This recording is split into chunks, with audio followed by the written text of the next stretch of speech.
ሰላም ጤና ይስጥልን ተመልካቾቻችን ከአንከር ሚዲያ ዝግጅት ክፍል ያክብሮ ሰላምታችን እናቀርባለን።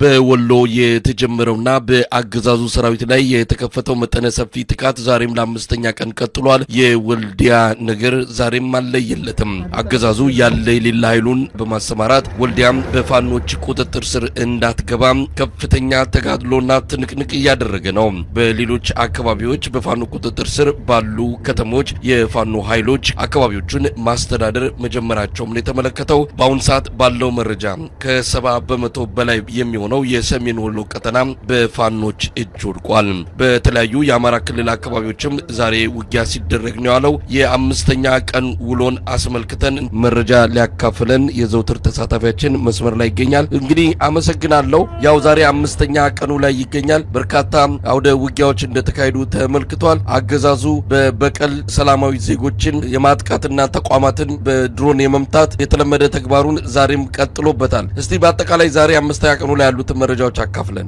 እንግዲህ ከአምስት ቀን በፊት ከሰሜን ወሎ ቆላማ የቆቦ አካባቢዎች ተነስቶ ከሙጃ ላይ መጀመሪያ ጥቃቱን በመፈጸም ዛሬ የሰሜን ወሎ ወረዳዎችን እና ዋና ከተሞችን የወረዳ ዋና ከተሞችን በመቆጣጠር በሚያስብል ደረጃ ለምሳሌ የጊዳን ወረዳ ዋና ከተማ ሙጃን፣ እንዲሁም የአምባሰል ወረዳ ሙጫሌን፣ ጎዛ ወረዳን ስታይሽን፣ የዳውንት ወረዳን ኩርባን፣ የራስ አንጎት ወረዳን አሁን ተገኝን፣ የሀብሩ ወረዳ መርሳን እና ሌሎች ከተሞችን ለምሳሌ ብልብላ፣ መቄት፣ ፍላቂት፣ ሳንቃ፣ ስሪንቃን ነጻ በማውጣት ወደ ደቡብ ወሎ ተጠግቶ በደቡብ ወሎ በርካታ ወረዳዎችን አምባሰል ወረዳ ዋና ከተማ ውጫሌን፣ ተንታ ታንጎን፣ እንዲሁም ከታንጎ ዋና ከተማ አጠገብ ያለችውን የአጅባርን ከተማ በመቆጣጠር ለገሂዳ የምትባለው ወረዳ ወይናምባ ከተማን አልፎ በመቆጣጠር ጥቃታቸውን በማስፋት ከፍተኛ የሆነ ድል እየተጎናጸፉ ይገኛሉ።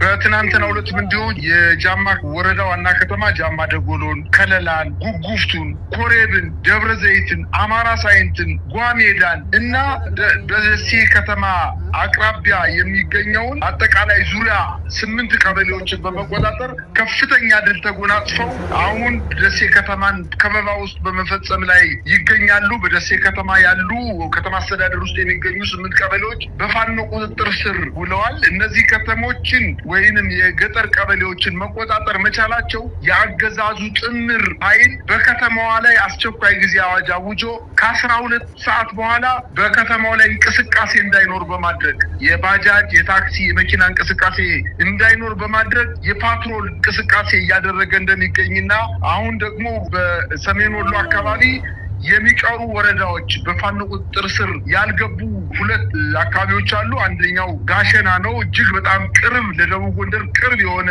ወረዳ ነው። እንግዲህ ጋሸና በታሪካዊ ዳራዋ የምትታወቅ ከተማ ነች። በጋሸና የፌዴራል መንግስቱና የህወሓት ኃይሎች ከፍተኛ ትንቅንቅና ውጊያ ያደረጉባት ከተማ ነች። እጅግ በጣም ስትራቴጂካዊ ወታደራዊ ጠቀሜታ ያላት ከተማ ነች። በዚህ ከተማ ላይ የፋኖ ኃይሎች ጋሸና ከተማን ከበባ በመፈጸም ወደ ከተማዋ ዘልቀው ለመግባት ማጥቃት እንቅስቃሴ እያደረጉ እንደሆነና በአንዳንድ የመግቢያ በሮቿም ላይ የፋኖ ኃይሎች ወደ ከተማው ዘልቀው መግባት መቻላቸውን ነው እየሰማን የምንገኘው። ሌላዋ ከተማ እንግዲህ የሰሜን ወሎ አካባቢ ላሊበላ ከተማ ላይ በተለይ ሹምሻ የኤርፖርት አካባቢ ላይ የፋኖ ኃይሎች ጥቃት ፈጽመውበት ያንን አካባቢ የመከላከያ ሰራዊቱ ልቆ ወደ ከተማው የገባ ቢሆንም ግን ታሪካዊ ቅርስ ያላት ቦታ በዩኔስኮ የተመዘገበ ቅርስ ያለው አካባቢ በመሆኑ የፋኖ ኃይሎች ትልልቅ እና የቡድን መሳሪያዎችን መጠቀም ባለመቻላቸው በግዴለሽነት ከባባድ መሳሪያዎችን መንግስት እየተኮሰ ራሱን እየተከላከለ በመሆኑ የላሊበላ ከተማ በከበባ ውስጥ የምትገኝ መሆኗን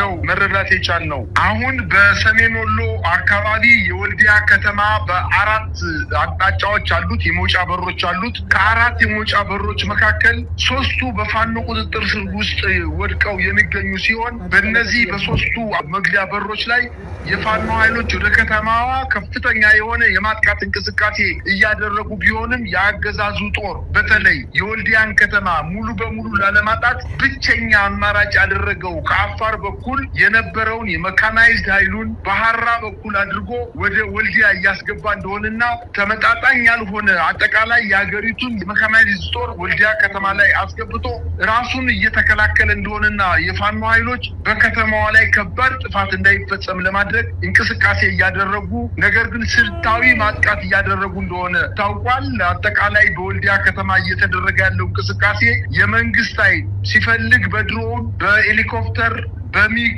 እንዲሁም በሜካናይዝድ ጦር የታጀበ ብዛት ያለው ጦር ወደ ከተማዋ አስጠግቶ ባህራ በኩል አድርጎ የመጣው ጦር ወደ ከተማዋ ገብቶ ትርምስ ላይ መሆናቸውን ነው ማየት የቻልኩት። መሳይ አጠቃላይ ወልዲያ ከተማ ሙሉ በሙሉ የለየለት ነገር ባለመሆኑና የፋኖ ኃይሎችን ከፍተኛ ትንቅንቅ እያደረጉ እንደሆነ ቢታወቅም የመንግስት ኃይል ግን አላግባብ የሆነ የድሮን ጥቃት እየፈጸመ በርካታ በወልዲያ ከተማ ዙሪያ የሚገኙ የሲቪል መኖሪያ አካባቢዎችን በሄሊኮፕተር ድሮን በማጥቃት የሲቪል ግድያ እየፈጸመ እንደሆነና በአንዳንድ ቦታዎችም ላይ በመንግስታዊ የጤና ተቋማት ጣቢያዎች ላይ በጤና ተቋማት ላይ ድብደባ እየፈጸመ እንደሆነና በህዝብ ላይ በደል እየፈጸመ እንደሆነ እና በቀል እየፈጸመ እንደሆነ ለማወቅ ተችሏል። ይህ ጥቃት ተጠናክሮ የቀጠለ እንደሆነና በደቡብ ወሎ በሐይቅ በወረባቦ ቢስቲማ በደሴ ለምሳሌ ሰሜናዊ ምዕራብ የሚገኙ ኩታበር ቦሩ ሜዳ በደቡብ ምዕራባዊ ቀጠና የሚገኙ ጉጉፍቱ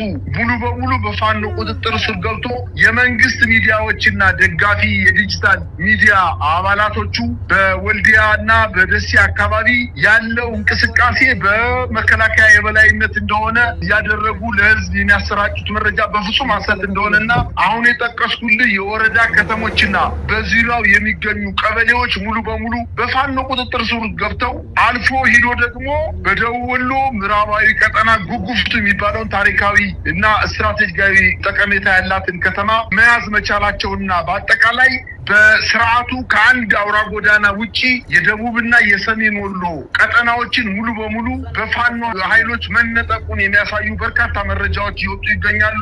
ለምሳሌ ከጎጃም ወደ ደሴ የሚወስደው ዋና አውራ ጎዳና መንገድ በፋኖ ቁጥጥር ስር ውስጥ ነው የሚገኘው። እንዲሁም ከደሴ ወደ ወልዲያ የሚወስደው መንገድ ሐይቅን፣ መርሳን፣ ቡርጌሳን፣ ሌሎችንም ይስማ ንጉስን፣ ውጫሌ ከተሞችን የፋኖ ኃይሎች መቆጣጠራቸውን ተከትሎ ከደሴ ወልዲያ የሚወስደው መንገድ ሙሉ በሙሉ በፋኖ ቁጥጥር ስር እንደሚገኝ ታውቋል። ሌላው እንግዲህ ሶስተኛውና ዋነኛው መንገድ ከወልዲያ ወደ ደብረታቦር በሚወስደው ትልቅ አውራ ጎዳና ላይ ከጋሸና በስተቀር ሌሎች ከተሞች በፋኖ ቁጥጥር ስር መግባታቸውን ተከትሎ በጋሸና ከተማ ከፍተኛ ውጊያ እየተደረገ መሆኑ ታውቋል እና ይሄ ወደ ደብረታቦር እና ጎንደር ባህር ዳር የሚወስደው አውራ ጎዳና በፋኖ ቁጥጥር ስር መውደቁን ነው ለማወቅ የተቻለው። ሌላው ደግሞ ከአክስታ በጋሸና በኩል አድርጎ ወደ ላሊበላ የሚወስደው መንገድ በፋኖ ቁጥጥር ስር መግባቱንና ሌላው ከደብረ ብርሃን ወደ ደሴ የሚወስደው ዋና አውራ ጎዳና መንገድ የፋኖ ኃይሎች በቁጥጥር ስር አድርገው አሁን እነሱ ብቻ እየተንቀሳቀሱበት እንደሆነና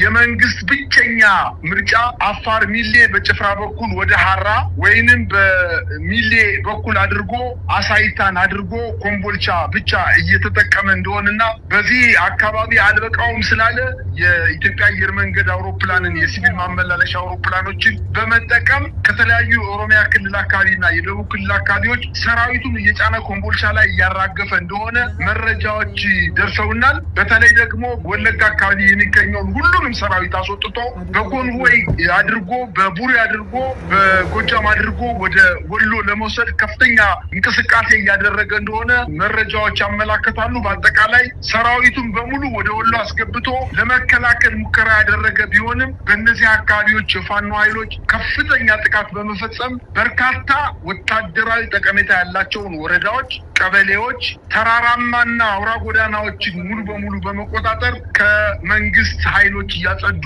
እንደሚገኙ ለማወቅ ተችሏል። ይህ በእንዲህ እንዳለ በርካታ የሰራዊቱ አባላት ከሰሜን ወሎ ሸሽተው ወደ ደሴ ከተማ አንዋጋም በማለት ወደ ደሴ ከተማን በጦር ማጥለቅለቃቸውን ተከትሎ አሁንም ገረገራ እና መቄት አካባቢ በሚደረገው አጠቃላይ የፋኖ እንቅስቃሴ 20 የሚሆኑ የመከላከያ ሰራዊት አባላት ከነሙሉ ትጥቃቸው ከነረዲዮናቸው እና አንድ ኮሎኔልን ጨምሮ የፋኖ ኃይሎችን የአማራ ፋኖ ብሔራዊ ኃይል ምስራቅ አማራ ቀጠና ሚኒሊክስ ላስታሳምነው ጽጌ ኮር ሜጀር ጀነራል ዋንታባተ ክፍለ ጦርን በመቄት ወረዳ ኮሎኔል ጨምሮ 20 የአድማ ብተና አባላት የፋኖ ኃይሎች በተለይ የኮሎኔል ሰለሞን አሻግሬ ሻለቃን መቀላቀል መቻላቸውንና በርካታ የተተኳሾችንና የቡድን መሳሪያዎችን እንዲሁም የሬዲዮ መገናኛዎችን በመያዝ የፋኖ ኃይሎችን መቀላቀል መቻላቸውን ነው ለማወቅ የተቻለው። ይህ መረጃ እስከተጠናከረበት ጊዜ ድረስ የፋኖን ጥሪ እንደ መልካም አጋጣሚ በመጠቀም